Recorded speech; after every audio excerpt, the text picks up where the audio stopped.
북한에서 목숨을 걸고 전해진 충격적인 진실을 공개합니다. 여러분의 구독과 좋아요가 침묵 속에 갇힌 수많은 우리 동포들에게 희망이 될 수 있습니다. 비행기에서 내리자마자 온몸에 전율이 흘렀습니다. 인천공항 입국장 바닥에 그대로 주저앉아 통곡했던 그 순간이 아직도 생생합니다. 아내는 울음을 참지 못했고 아이들은 당황한 표정으로 저희를 바라보았죠. 왜 북한 최고 특권층이었던 우리 가족이 모든 것을 버리고 목숨을 걸어야 했는지 그 진실을 오늘 처음 말씀드립니다. 저는 북한 노동당 중앙위원회 조직지도부 간부입니다. 할아버지는 김일성 항일 빨치산 동료였고 아버지는 평양시 당 조직비서를 지냈습니다. 3대에 걸친 당 간부 집안의 핵심 인물이었던 제가 가족과 함께 탈북을 결심한 이유, 그것은 제가 당 내부에서 직접 확인한 충격적인 사실 때문입니다. 북한 체제는 지금 무너지기 직전입니다. 앞으로 100일, 늦어도 올해 안에 북한에는 큰 변화가 올 것입니다. 이미 권력 내부는 극도의 혼란 상태이고 고위층은 각자 살기를 찾고 있습니다. 제가 모든 특권을 버리고 탈북을 결심한 그 순간부터 북한의 핵심 권력층에서만 알고 있는 진실까지 지금부터 모두 말씀드리겠습니다. 저는 오늘 이 자리에서 북한에 숨겨진 진실을 말씀드리고자 합니다. 제 할아버지는 1950년대부터 노동당 중앙위원회에서 근무하셨고 아버지 역시 평양시 당 조직비서를 지내셨습니다. 저 또한 당연히 그 길을 이어받아 조직지도부에서 일하게 되었죠. 3대에 걸친 당 간부 가문이었습니다. 그러나 지금 이 순간 저는 가족들과 함께 북한을 탈출해 대한민국에 도착했습니다. 입국 심사를 마치고 처음 자유의 땅을 밟는 순간 저도 모르게 온몸에 힘이 빠져 그 자리에 주저앉고 말았습니다. 아내는 울음을 터뜨렸고 두 아이들은 어리둥절한 표정으로 저희 부부를 바라보았습니다. 왜 우리가 이토록 격렬한 감정을 보였는지 그 이유를 말씀드리려면 먼저 북한의 실상을 아셔야 합니다. 특히 저희처럼 당 간부 가문이 왜 목숨을 걸고 탈북을 결심했는지 그 배경을 이해하셔야 합니다. 평양의 중심부에서 호의호식하며 살았던 우리 가족이었습니다. 겉으로는 부족함 없는 삶이었죠. 하지만 그 화려한 겉모습 뒤에 숨겨진 진실은 너무나 끔찍했습니다. 최근 들어 더욱 심해진 공포정치와 숙청, 그리고 주민들의 처참한 생활, 이제 북한 체제는 무너지기 직전입니다. 제가 확신하는 것이 있습니다. 앞으로 100일, 늦어도 올해 안에 북한에는 큰 변화가 올 것입니다. 이미 내부적으로는 균열이 시작되었고 그 징후들이 곳곳에서 나타나고 있습니다. 저는 그것을 직접 목격했고 그래서 가족들과 함께 탈출을 결심했습니다. 지금도 생각하면 가슴이 떨립니다. 국경을 넘던 그 숨막히는 순간들, 중국에서 숨어 지내던 나날들, 그리고 마침내 자유를 찾아 이곳까지 오게 된 과정, 모든 것이 꿈만 같습니다. 하지만 이것은 꿈이 아닙니다. 이제부터 제가 들려드릴 이야기는 북한 권력의 핵심에서 직접 보고 듣고 경험한 진실입니다. 북한에서의 마지막 순간 저는 제 아이들의 손을 잡고 굳게 다짐했습니다. 언젠가는 반드시 이 이야기를 전해야 한다고. 우리가 왜 이토록 필사적으로 탈출해야 했는지, 그리고 북한이 왜 곧 무너질 수밖에 없는지를 지금부터 그 이야기를 시작하려 합니다. 우리 가문의 영광은 할아버지로부터 시작됐습니다. 할아버지는 1930년대 만주에서 항일 게릴라 활동을 하시며 김일성 주석과 인연을 맺으셨다고 합니다. 어린 시절 할아버지께 들었던 이야기들이 아직도 생생합니다. 혹한 속에서 일제와 맞서 싸우던 이야기, 김일성 주석과 함께 보냈던 시간들. 해방 후 할아버지는 자연스럽게 노동당의 핵심 간부가 되셨습니다. 당시 북한에서는 항일 투쟁 경력이 최고의 훈장이었으니까요. 평양 중심가의 고급 주택, 개인 운전기사가 딸린 차량, 특별 배급품. 우리 가족은 북한 최상류층의 삶을 살았습니다. 어머니는 종종 말씀하셨습니다. 할아버지 댁 거실에 걸려있던 김일성 주석과의 사진을 보면서 자랐다고. 그 사진 속에서 할아버지는 김일성 주석 바로 옆에 서 계셨습니다. 젊은 시절의 의기양양한 모습이었죠. 그 사진은 우리 가문의 자부심이자 특권의 상징이었습니다. 하지만 지금 생각해보면 그때부터 이미 북한의 비극은 시작되고 있었던 것 같습니다. 혁명 동지들이 하나둘 숙청되어 가는 것을 지켜보면서도 할아버지는 침묵할 수밖에 없었다고 하셨어요. 살아남기 위해서였겠죠. 밤마다 한숨 쉬시던 할아버지의 모습이 떠오릅니다. 당시 할아버지는 노동당 조직 지도부에서 중요한 직책을 맡고 계셨습니다. 김일성 주석의 지시를 직접 전달받고 그것을 실행하는 역할이었죠. 겉으로는 영광스러운 자리였지만 실상은 늘 살얼음판을 걷는 것과 같았다고 합니다. 특히 김일성 주석이 주체 사상을 강조하기 시작하면서 할아버지의 고민은 더욱 깊어졌다고 해요. 자신이 믿었던 혁명의 이상과 현실은 너무나 달랐으니까요. 하지만 그때는 그저 충성을 다하는 것만이 살 길이었습니다. 가끔 술에 취해 옛 동지들 이야기를 하시던 할아버지의 눈빛을 저는 잊을 수 없습니다. 그 눈빛 속에는 말로 표현할 수 없는 슬픔과 후회가 담겨 있었습니다. 나중에야 알게 됐지만 그것은 북한 체제의 본질을 알면서도 침묵할 수밖에 없었던 한 인간의 고뇌였던 것 같습니다. 이제 와서 생각해보면 할아버지께서는 이미 오래전부터 알고 계셨던 것 같습니다. 북한 체제가 언젠가는 무너질 것이라는 것을. 그래서 마지막으로 남기신 말씀이 언젠가는 진실을 마주해야 한다였나 봅니다. 그 말씀의 의미를 이제야 저는 온전히 이해하게 되었습니다. 제 아버지의 이야기는 북한 권력 2세대의 전형을 보여줍니다. 할아버지의 공로 덕분에 아버지는 만경대혁명 학원에서 수학하셨고 김정일 위원장과 같은 세대로서 당에서 승승장구하셨습니다. 하지만 그 과정에서 겪으신 내적 갈등은 말로 표현하기 어려울 정도였다고 합니다. 특히 1990년대 고난의 행군 시기는 아버지에게 큰 충격이었습니다. 평양시당 조직비서로서 매일같이 보고되는 아사자 통계를 받아보셨죠.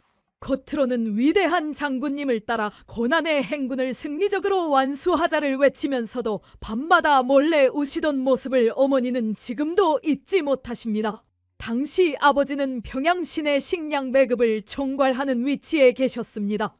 일반 주민들은 굶어 죽어가는데 당 간부들에게는 특별 배급이 계속되는 현실의 깊은 회의를 느끼셨다고 해요. 하지만 그 생각을 입 밖에 낼 수는 없었습니다. 한 번의 실수가 가족 전체의 운명을 바꿀 수 있었으니까요.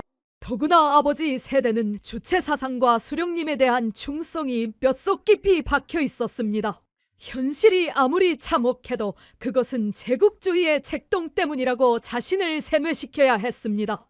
그래야만 정신적 균형을 잡을 수 있었다고 하십니다. 그렇게 20여 년을 보내셨습니다. 낮에는 충성스러운 간부로 밤에는 양심의 가책으로 괴로워하는 인간으로. 특히 김정일 시대에 들어서면서 권력층 내부의 견제와 감시는 더욱 심해졌고 아버지의 정신적 고통도 깊어져 갔습니다. 제가 성인이 되어서야 아버지는 조심스럽게 말씀하시기 시작했습니다. 이 체제는 언젠가 무너질 거다. 그때를 대비해야 한다. 처음에는 그 말씀의 의미를 완전히 이해하지 못했습니다. 저 역시 체제의 수혜자였고 그것이 영원할 것이라고 믿었으니까요. 하지만 아버지는 이미 예견하고 계셨던 것 같습니다. 김정은 체제에서 벌어질 일들을. 그래서 저에게 은밀히 해외 연락망을 구축하라고 지시하셨고 최악의 상황에 대비하라고 당부하셨습니다. 그때는 그저 과도한 걱정이라고만 생각했는데 이제야 그 뜻을 깊이 이해하게 됩니다. 아버지 세대의 비극은 알면서도 말할 수 없었다는 데 있습니다. 체제의 모순을 누구보다 잘 알면서도 그것을 바꿀 수 없다는 무력감 속에서 살아야 했던 것이죠.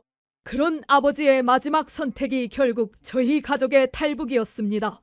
제가 태어나고 자란 곳은 평양 만수대구역입니다.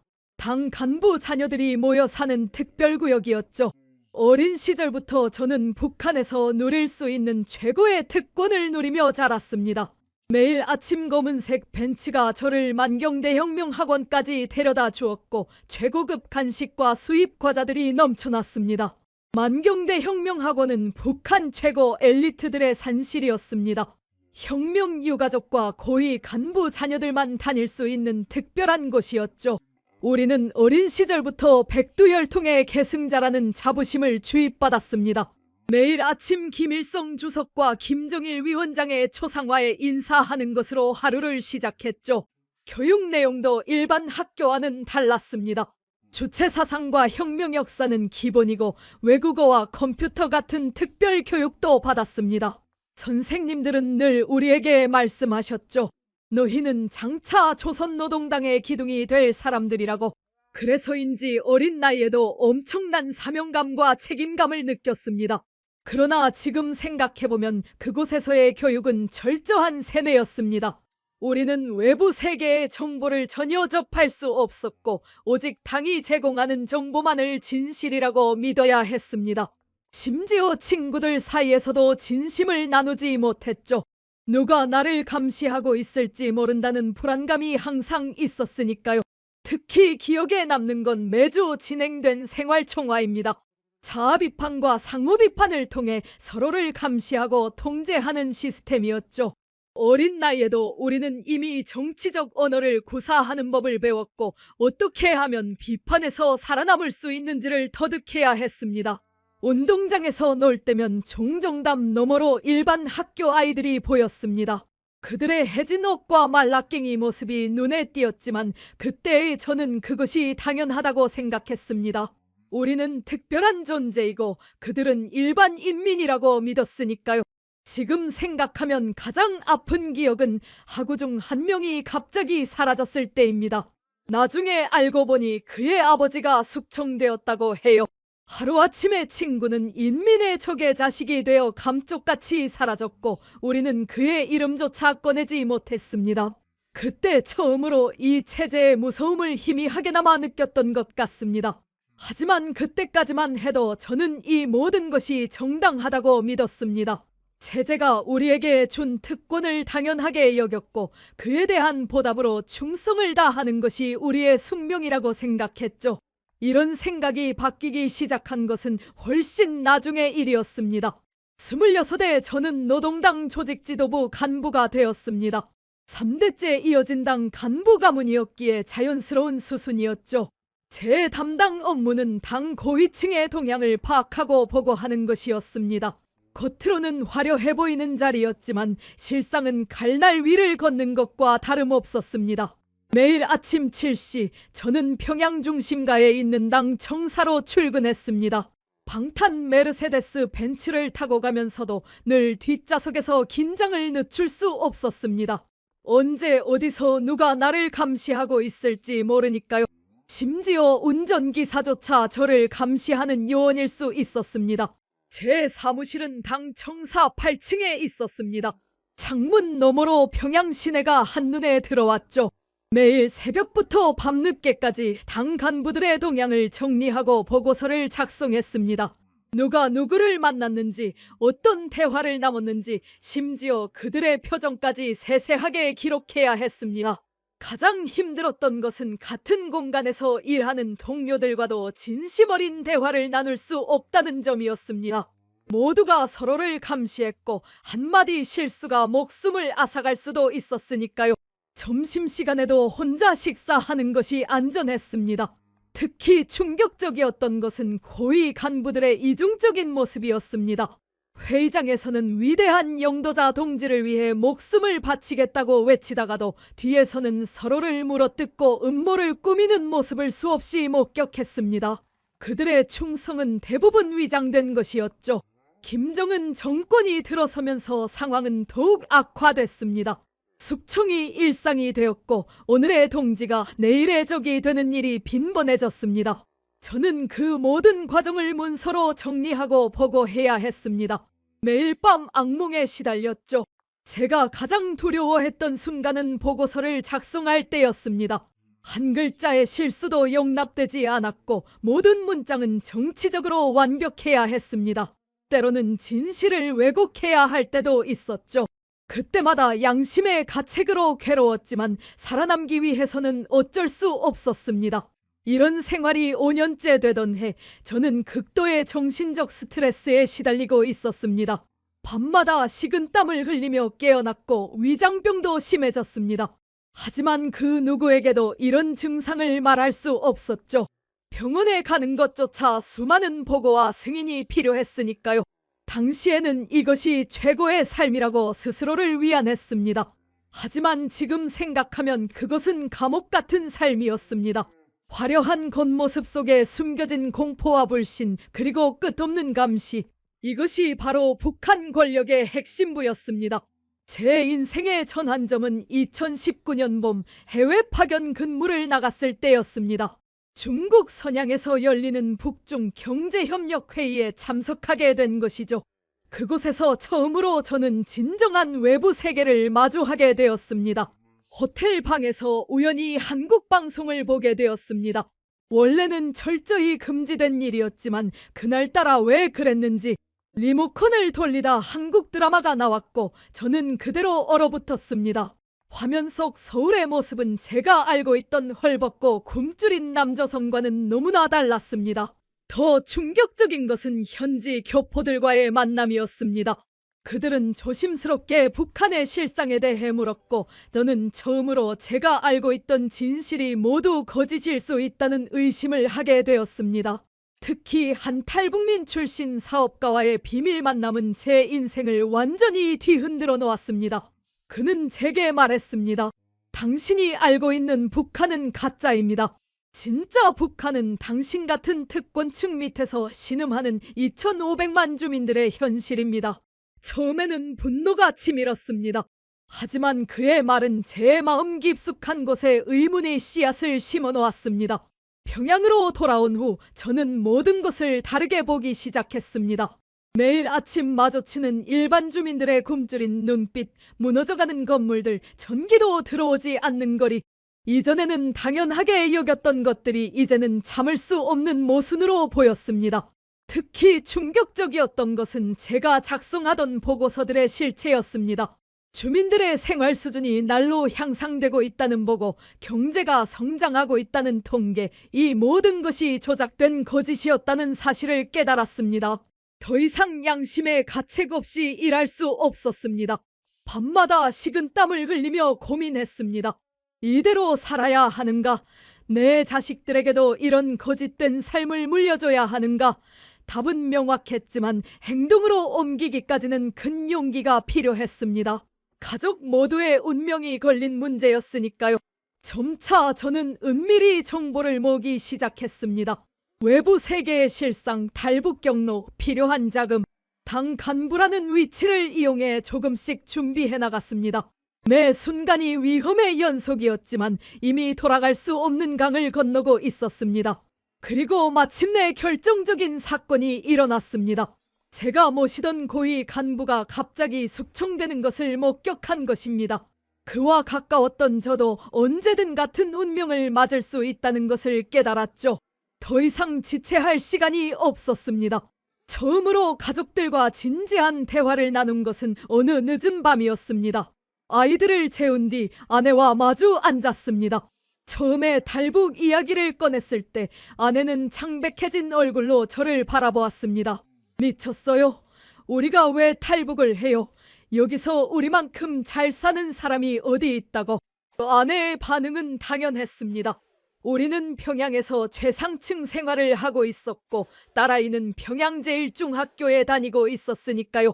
하지만 제가 본 것들, 알게 된 것들을 하나씩 이야기하기 시작했습니다.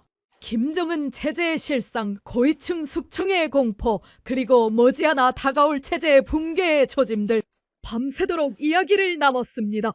특히 결정적이었던 것은 자식들의 미래였습니다. 우리 아이들도 이런 거짓말 속에서 살게 할 거예요.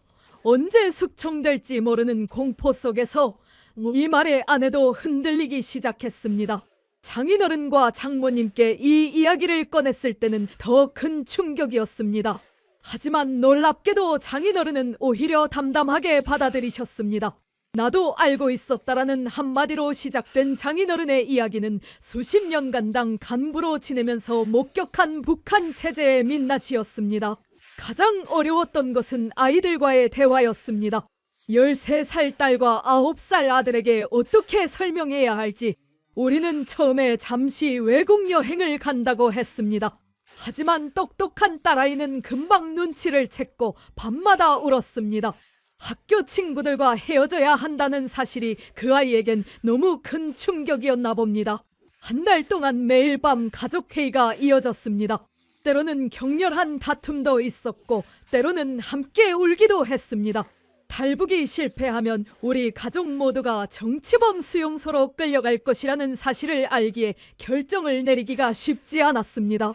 마침내 아내가 먼저 입을 열었습니다. 여보, 당신을 믿을게요. 아이들의 미래를 위해서라도. 그날 밤 우리는 서로를 꼭 껴안고 울었습니다. 이제 돌아갈 수 없는 선을 넘어서기로 한 것입니다. 결심을 하고 나니 오히려 마음이 편해졌습니다. 이제는 구체적인 계획을 세워야 했습니다. 우리 가족의 생존이 걸린 작전이었기에 한치의 실수도 용납될 수 없었습니다. 모든 것은 완벽해야 했고 그 준비는 철저히 비밀리에 이루어져야 했습니다. 탈북 준비를 시작하면서 가장 먼저 한 일은 자금 마련이었습니다. 당 간부로서 받는 급여와 뇌물로 모아둔 달러를 모두 현금화했고 집에 있던 귀금속도 처분했습니다. 브로커 비용과 중국에서의 체류 비용까지 고려하면 최소 10만 달러는 필요했습니다. 가장 신경 쓴 것은 평소와 다름없는 일상을 보내는 것이었습니다. 아내는 여전히 부인회 모임에 나갔고 저는 변함없이 당사에 출근했습니다. 아이들도 평소처럼 학교를 다녔죠. 조금이라도 수상한 기색이 보이면 감시의 대상이 될 수 있었기 때문입니다. 하지만 물밑에서는 치밀한 준비가 진행되고 있었습니다. 제 직위를 이용해 중국 출장을 신청했고 가족들의 동반 출국 허가도 받아냈습니다. 표면적으로는 딸아이의 피아노 경연대회 참가가 목적이었습니다. 당 간부 자녀들의 해외 예술 활동은 비교적 승인을 받기 쉬웠거든요. 가장 어려웠던 것은 탈북 브로커와의 접촉이었습니다. 당 간부인 제가 직접 나설 수는 없었기에 믿을 만한 측근을 통해 은밀히 연락을 취했습니다. 수차례의 비밀 만남 끝에 마침내 안전한 탈북 경로를 확보할 수 있었습니다. 출발 2주 전부터는 필요한 물품들을 조금씩 챙기기 시작했습니다. 겨울옷, 비상약품, 간단한 식량. 너무 많은 짐은 의심을 살 수 있었기에 최소한의 필수품만 준비했습니다. 현금은 각자의 속옷에 남어 숨겼고 중요 서류는 가방 안감에 감췄습니다.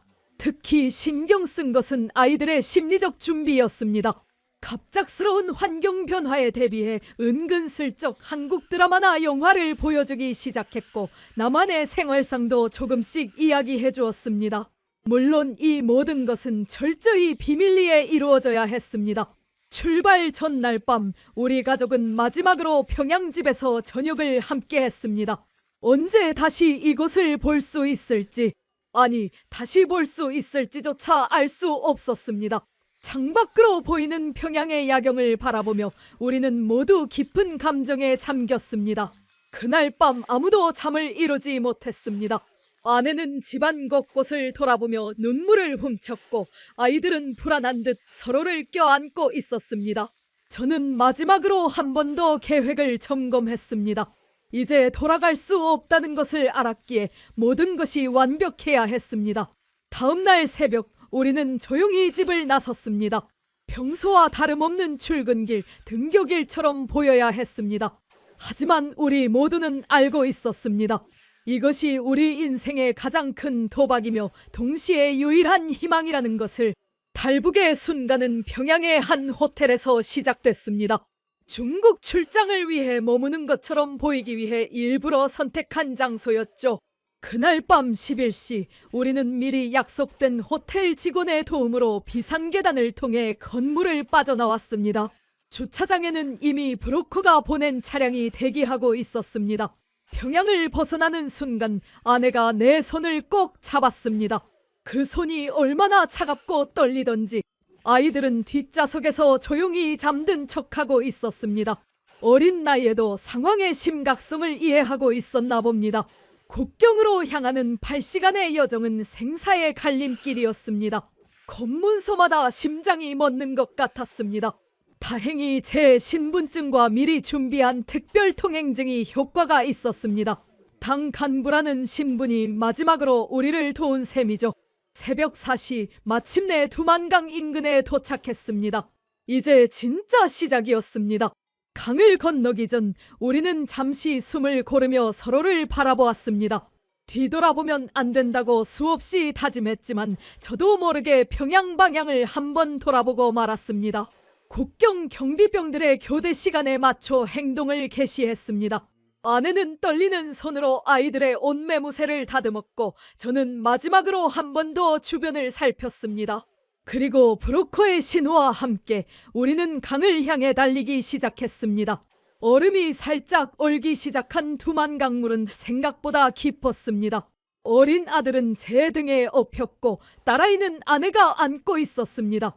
차가운 물이 허리까지 차올랐을 때 멀리서 개 짖는 소리가 들렸습니다. 순간 온몸에 피가 얼어붙는 것 같았습니다. 하지만 멈출 수는 없었습니다. 이미 돌아갈 수 없는 강을 건너고 있었으니까요.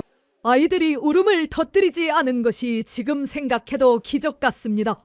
물살이 거세질 때마다 아내가 딸아이에게 작게 속삭였습니다. 조금만 더 참자. 마침내 중국 땅을 밟는 순간 아내가 그 자리에 주저앉아 울음을 터뜨렸습니다. 하지만 그럴 시간이 없었습니다. 브로커가 재촉하는 대로 서둘러 준비된 차량에 올랐고 우리는 어둠 속으로 사라져갔습니다. 그렇게 시작된 도주극은 꼬박 일주일이 걸렸습니다. 중국 각지를 전전하며 숨어 지내다가 마침내 라오스 국경으로 향하는 긴 여정이 시작됐습니다. 매 순간이 생사를 넘나드는 긴장의 연속이었지만 이상하게도 두려움보다는 새로운 삶에 대한 기대가 더 컸습니다. 지금도 그날 밤의 기억은 생생합니다. 차가운 강물 속에서 들리던 아이들의 억눌린 숨소리, 아내의 떨리는 손, 그리고 우리 모두의 심장소리. 그것은 자유를 향한 필사적인 몸부림이었습니다. 중국에서의 도피 생활은 또 다른 형태의 감옥이었습니다. 매일 밤 다른 도시로 이동하며 낮에는 창문도 열지 못한 채 숨어 지내야 했습니다. 브로커가 마련해준 은신처는 대부분 지하실이나 창고였고 밖으로 나가는 것은 상상도 할 수 없었습니다. 가장 힘들었던 것은 아이들의 울음소리를 막아야 했다는 점입니다. 딸아이는 밤마다 악몽에 시달렸고 어린 아들은 답답함에 자주 보채었습니다. 그때마다 아내는 아이들의 입을 손으로 막으며 달랬습니다. 조금만 참자. 곧 자유로워질 거야. 우리의 존재를 아는 사람은 오직 브로커뿐이었습니다. 그는 하루에 한 번 식료품을 가져다 주었고 다음 이동 계획을 알려주었습니다. 모든 연락은 암호화된 메시지로 이루어졌고 절대 전화통화는 하지 않았습니다. 북한 보위부의 추적을 피하기 위해서였습니다. 한 번은 정말 아찔한 순간이 있었습니다. 우한의 한 창고에 숨어 있을 때였습니다. 갑자기 중국 공안이 불시 검문을 나온다는 연락이 왔습니다. 우리는 창고 안 컨테이너 속으로 숨어 들어갔고 그 안에서 꼬박 6시간을 버텨야 했습니다. 더운 날씨에 아이들은 탈진 직전이었고 저희 부부도 숨쉬기가 힘들 지경이었습니다. 하지만 그때 아내가 작은 소리로 노래를 불렀습니다. 아이들이 어렸을 때 자주 불러주던 자장가였죠. 그 작은 노래 소리가 우리에게 큰 위안이 되었습니다.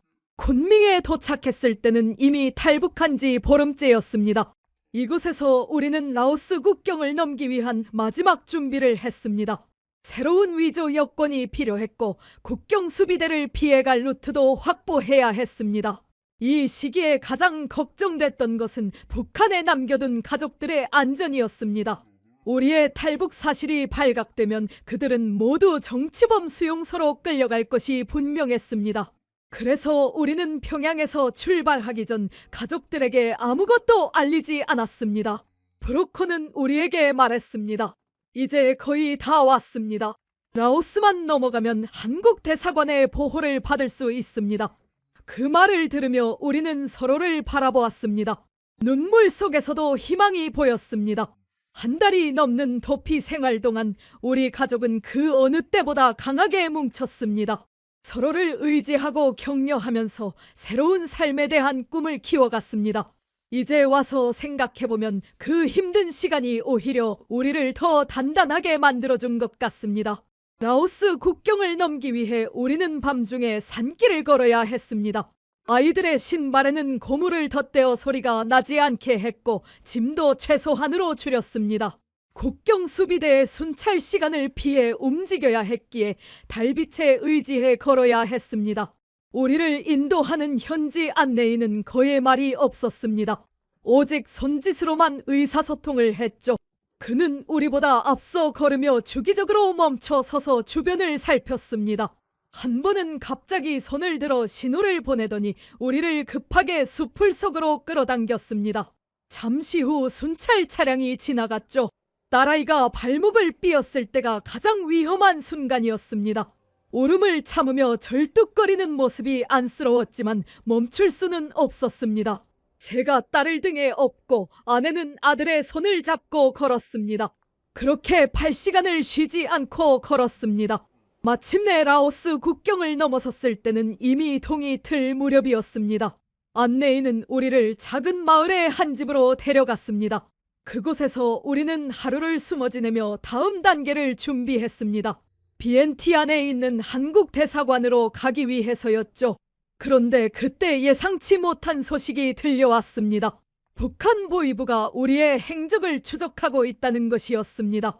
이미 중국에서의 도주 경로가 발각됐고 라오스 주재 북한 대사관도 움직이기 시작했다는 것이었습니다. 순간 아내의 얼굴이 하얗게 변했습니다. 이제 와서 잡히면 모든 것이 끝입니다. 아이들은 부모와 강제로 이별당할 것이고 우리는 정치범 수용소로 끌려갈 것이 분명했습니다. 다행히 브로커는 이미 대책을 세워두었습니다. 라오스 현지 경찰과 거래가 되어 있었고 그들의 보호 아래 비엔티안까지 이동할 수 있었습니다. 경찰차 뒷좌석에 숨어 이동하는 동안 우리는 숨도 제대로 쉬지 못했습니다. 비엔티안에 도착한 후에도 곧바로 대사관으로 가지는 못했습니다. 북한 대사관 요원들의 감시가 있을 수 있었기 때문입니다. 시내 한복판의 호텔에 숨어 이틀을 더 기다려야 했습니다. 그 시간이 그토록 길게 느껴질 줄은 몰랐습니다. 마침내 한국 대사관 직원과 접촉이 이루어졌고 그들의 보호 아래 대사관으로 들어갈 수 있었습니다. 대사관 문을 통과하는 순간 처음으로 안도의 한숨을 쉴 수 있었습니다. 이제야 정말 자유의 땅으로 가는 길이 열린 것입니다. 그날 밤 대사관 숙소에서 처음으로 편히 잠들 수 있었습니다. 하지만 꿈에서는 여전히 우리를 쫓는 발자국 소리가 들렸고 숨이 막혀 여러 번 깼습니다. 이런 악몽은 한국에 도착한 후에도 오랫동안 계속되었습니다. 대한민국의 첫 발을 내딛는 순간을 저는 영원히 잊지 못할 것입니다. 인천공항에 도착해 입국장을 나서는 순간 갑자기 다리에 힘이 풀려 그대로 주저앉고 말았습니다. 아내도 저도 아이들도 모두 울음을 터뜨렸습니다. 그것은 단순한 감정의 표출이 아니었습니다. 그 순간 저는 깨달았습니다. 우리가 얼마나 거대한 거짓말 속에서 살아왔는지, 그리고 그 거짓말이 얼마나 많은 사람들의 삶을 피폐하게 만들었는지를. 입국 직후 우리는 국가정보원의 조사를 받았습니다. 저는 제가 알고 있는 모든 것을 털어놓았습니다. 북한 고위층의 부패와 권력 싸움, 주민들의 처참한 생활상, 그리고 제가 확신하는 북한 체제의 붕괴 가능성까지. 특히 강조했던 것은 최근 북한 내부의 변화였습니다. 장마당을 통한 정보 유통, 젊은 세대들의 의식 변화, 간부들의 동요. 이러한 현상들이 가속화되면서 체제의 근간이 흔들리고 있다는 것을 증언했습니다. 조사관들은 특히 제가 언급한 100일이라는 시한에 관심을 보였습니다. 저는 설명했습니다. 현재 북한의 식량 사정, 외화 보유고 당 간부들의 동향을 종합해 볼 때 늦어도 100일 안에 큰 변화가 올 것이라고. 아내는 조사 과정에서 계속 눈물을 흘렸습니다. 북한에 남겨진 가족들 생각 때문이었겠지만 한편으로는 이제야 진실을 말할 수 있다는 해방감 때문이기도 했을 것입니다. 아이들은 처음에는 많이 당황했습니다. 갑자기 바뀐 환경, 낯선 말투, 처음 보는 음식들. 하지만 놀랍게도 금방 적응하기 시작했습니다. 특히 딸아이는 학교에서 배우는 진짜 역사에 큰 충격을 받으면서도 오히려 더 열심히 공부하겠다는 의지를 보였습니다. 정착 초기에 가장 힘들었던 것은 죄책감이었습니다. 북한에 남은 가족들에 대한 죄책감, 그리고 오랫동안 거짓말 속에서 살아온 것에 대한 자책감이 저를 괴롭혔습니다. 밤마다 악몽에 시달렸고 때로는 환청도 들렸습니다. 하지만 시간이 지날수록 그것이 오히려 우리의 선택이 옳았다는 것을 확신하게 만들었습니다. 이제 우리 아이들은 자유롭게 생각하고 자유롭게 꿈꿀 수 있습니다. 더 이상 거짓말을 강요받지 않아도 되고 충성을 맹세하지 않아도 됩니다. 자유의 참된 의미를 깨닫는 데는 그리 오래 걸리지 않았습니다. 그것은 단순히 물질적 풍요가 아닌 인간의 기본적인 존엄성을 회복하는 것이었습니다. 이제 우리는 진정한 의미의 새로운 삶을 시작하고 있습니다. 새로운 땅에서의 정착 과정은 우리 가족에게 또 다른 도전이었습니다. 하나원에서의 교육을 마치고 서울의 한 임대 아파트에 배정받았을 때 처음으로 현실감이 밀려왔습니다. 이제 정말 새로운 삶을 시작해야 한다는. 가장 먼저 부딪힌 것은 언어의 장벽이었습니다. 북한에서도 고위층이었던 우리는 오히려 더 순수한 조선어를 사용했기에 영어와 외래어가 섞인 한국어를 이해하는데 어려움이 컸습니다.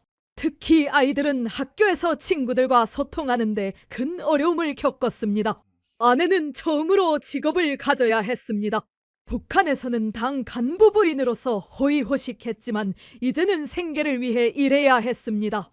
처음에는 마트 진열 일을 시작했는데 매일 저녁 퉁퉁 부은 발을 보며 울었습니다. 하지만 점차 그 고된 노동이 오히려 자부심이 되어갔습니다. 제 경우는 더욱 힘들었습니다. 북한에서의 높은 지위가 오히려 부담이 되었죠. 처음에는 경비원으로 일하면서 자존심이 많이 상했습니다. 하지만 점차 깨달았습니다.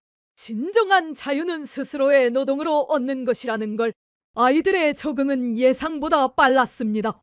특히 컴퓨터와 인터넷을 처음 접했을 때의 그 놀라움은 이루 말할 수 없었습니다. 북한에서는 상상도 못했던 정보의 바다를 만난 것이죠. 딸아이는 이제 유튜브로 영어를 공부한다고 자랑합니다. 하지만 트라우마는 여전했습니다. 갑자기 큰 소리만 들려도 우리 모두는 움찔했고 낯선 사람이 다가오면 본능적으로 경계했습니다.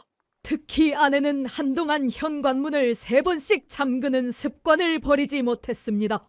가장 큰 변화는 아마도 사고방식이었을 것입니다. 더 이상 누군가의 지시나 허가 없이도 자유롭게 생각하고 결정할 수 있다는 것. 처음에는 이 자유가 오히려 두렵게 느껴졌습니다. 너무 오랫동안 통제된 삶에 길들여져 있었기 때문이죠. 심리 상담을 받으면서 우리는 천천히 치유되어 갔습니다. 상담사는 우리의 경험이 깊은 상처이자 동시에 큰 자산이 될 수 있다고 말해주었습니다. 그 말이 큰 위로가 되었습니다. 이제 우리는 점차 안정을 찾아가고 있습니다. 아이들은 학교에서 좋은 성적을 내기 시작했고 아내도 이제는 작은 가게를 운영할 계획을 세우고 있습니다. 저 역시 새로운 일을 시작했습니다. 하지만 여전히 마음 한켠에는 북에 남겨진 사람들에 대한 생각이 자리 잡고 있습니다. 언젠가는 그들도 이 자유를 만끽할 수 있기를. 그날이 올 때까지 우리는 이곳에서 희망의 증인으로 살아가려 합니다. 제가 북한 체제가 100일 안에 큰 변화를 맞을 것이라 확신하는 데는 분명한 근거가 있습니다. 당 조직 지도부에서 일하면서 제가 직접 목격한 징후들이 너무나 명확했기 때문입니다. 첫째로 식량 사정이 심각한 수준입니다. 겉으로는 우리식 사회주의의 승리를 외치지만 실제로는 군부대조차 제대로 된 배급을 받지 못하고 있습니다. 제가 마지막으로 본 내부 보고서에 따르면 군량미 비축량이 역대 최저치를 기록했습니다. 둘째, 외화보유고가 바닥났습니다. 대북 제재로 인해 수출이 막히면서 달러 확보가 거의 불가능한 상황입니다. 심지어 당 간부들의 충성자금 상납마저 끊기기 시작했죠. 이는 곧 체제 유지의 근간이 흔들리고 있다는 신호입니다. 더 중요한 것은 권력 내부의 균열입니다. 김정은 위원장의 즉흥적인 결정과 잦은 숙청으로 인해 많은 고위 간부들이 불안감을 느끼고 있습니다. 특히 최근에는 측근들조차 서로를 의심하는 분위기가 역력했습니다. 장마당을 통한 외부 정보 유입도 통제가 불가능한 수준에 이르렀습니다. 젊은 세대들은 더 이상 체제 선전을 맹신하지 않습니다. 한국 드라마나 외국 영화를 몰래 보는 것이 일상이 되었고, 이는 사상 통제의 근간을 흔들고 있습니다. 특히 주목할 만한 것은 당 조직의 기강해이입니다. 예전에는 상상도 할 수 없었던 뇌물수수와 직권남용이 만연해 있습니다. 심지어 보위부 요원들조차 돈을 받고 눈을 감아주는 일이 비일비재합니다. 이러한 현상들이 바로 지금 북한에서 일어나고 있는 현실입니다. 겉으로는 강고해 보이는 체제가 내부에서부터 서서히 무너지고 있는 것입니다. 마치 거대한 댐에 균열이 생기는 것처럼 처음에는 미세한 틈이지만 점차 그 틈이 커지면서 결국에는 무너질 수밖에 없는 상황입니다. 제가 말씀드리는 100일이라는 시한은 이러한 모든 요소들을 종합적으로 분석한 결과입니다. 물론 정확한 날짜를 예측하는 것은 불가능합니다. 하지만 변화의 조짐은 이미 너무나 명확합니다. 이제 북한의 일반 주민들도 변화를 감지하고 있습니다. 더 이상 과거처럼 맹목적인 충성을 바칠 만한 여유가 없습니다. 생존이 우선이기 때문입니다. 이러한 현실적 상황이 체제의 근간을 흔들고 있는 것입니다. 그래서 저는 확신합니다. 늦어도 100일 안에 북한에는 큰 변화가 올 것이라고. 그리고 그 변화는 누구도 막을 수 없을 것입니다. 자유의 땅에서 보내는 시간이 늘어날수록 북한에 대한 우리 가족의 기억도 조금씩 달라지고 있습니다. 처음에는 두려움과 분노가 지배적이었다면 이제는 그곳에 남겨진 사람들에 대한 연민이 더 큽니다. 아내는 얼마 전부터 탈북민 지원 단체에서 자원봉사를 시작했습니다. 새로 온 탈북민들을 돕는 일이 그녀의 상처를 치유하는 데 도움이 되는 것 같습니다. 특히 어린 아이들을 동반한 탈북 가정을 만날 때면 우리의 탈북 과정을 떠올리며 더욱 열심히 돕는다고 합니다. 딸아이는 이제 한국 학교에 완전히 적응했습니다. 처음에는 북한 억양 때문에 놀림을 받기도 했지만 오히려 그것을 극복하는 과정에서 더 강해진 것 같습니다. 얼마 전에는 학교 통일교육 시간에 자신의 경험을 발표하기도 했답니다. 아들은 태권도를 배우기 시작했습니다. 북한에서는 상상도 못했던 일이죠. 사범님께서는 아들이 특별한 재능이 있다고 하십니다. 체제의 통제를 받지 않고 자유롭게 자신의 꿈을 키워나갈 수 있다는 것, 이것이야말로 진정한 자유가 아닐까요? 저는 최근 탈북자 단체에서 강연을 시작했습니다. 북한의 실상을 알리고 통일의 필요성을 이야기하는 일입니다. 처음에는 망설였지만 이것이 제가 할 수 있는 가장 의미 있는 일이라는 생각이 들었습니다. 특히 강연을 들으러 온 한국 학생들의 반응이 인상적입니다. 그들은 북한을 단순히 적대적인 존재가 아닌 함께 살아가야 할 동포로 인식하기 시작했다고 합니다. 이런 변화야말로 진정한 통일의 씨앗이 되지 않을까요? 물론 아직도 어려움은 많습니다. 여전히 악몽에 시달릴 때도 있고 북에 두고 온 가족들 생각에 잠 못 이룰 때도 있습니다. 하지만 이제는 압니다. 우리의 선택이 옳았다는 것을, 그리고 이것이 단순한 탈출이 아닌 새로운 시작이라는 것을. 가끔 아이들이 묻습니다. 우리가 다시 평양에 갈 수 있을까요? 저는 그때마다 대답합니다. 그래, 반드시 그날이 올 거야. 하지만 그때는 지금과는 다른 평양이 되어 있을 거야. 그리고 그날이 생각보다 빨리 올지도 모른다는 희망을 가지고 있습니다. 우리 가족의 이야기는 여전히 진행 중입니다. 이제는 더 이상 도망자가 아닌 자유를 선택한 용기 있는 선구자로서, 그리고 언젠가 올 통일 한국의 증인으로서 우리는 계속해서 앞으로 나아갈 것입니다. 이것이 바로 우리가 그날 인천공항에서 주저앉아 울었던 진짜 이유입니다. 그것은 슬픔의 눈물이 아닌 새로운 시작에 대한 감동의 눈물이었습니다. 북한 체제의 미래를 전망할 때 저는 지금이 가장 중요한 변곡점이라고 생각합니다.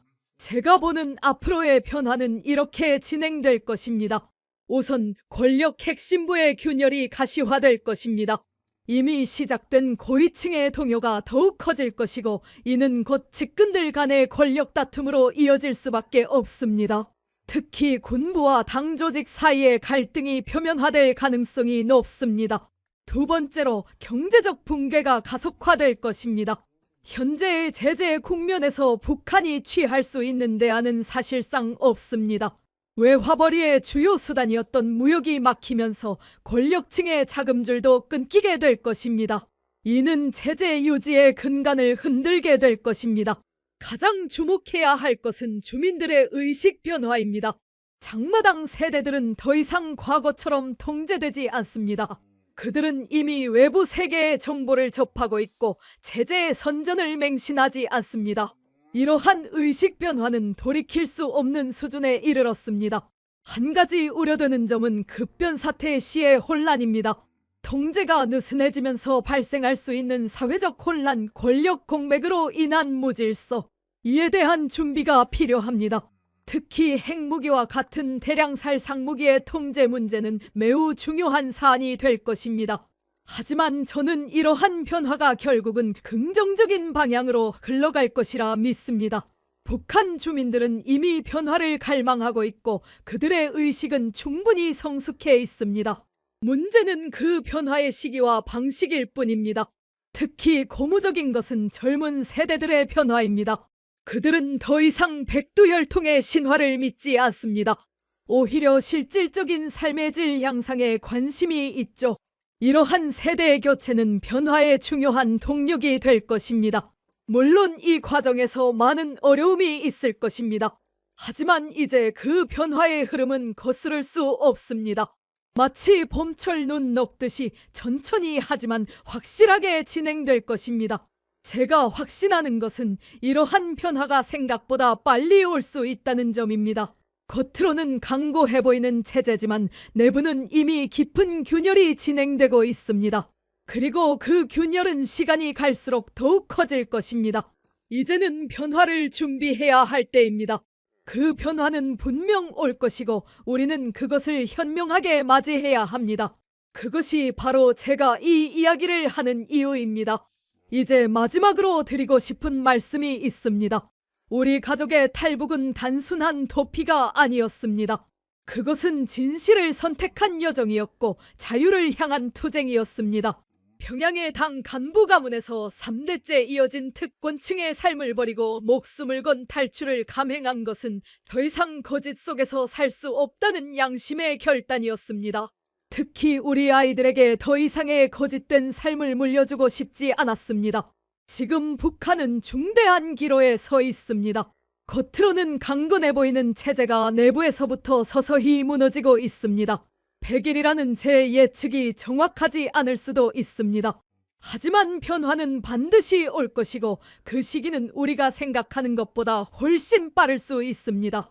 북한에 남아있는 2,500만 동포들에게 전하고 싶습니다. 여러분은 결코 혼자가 아닙니다.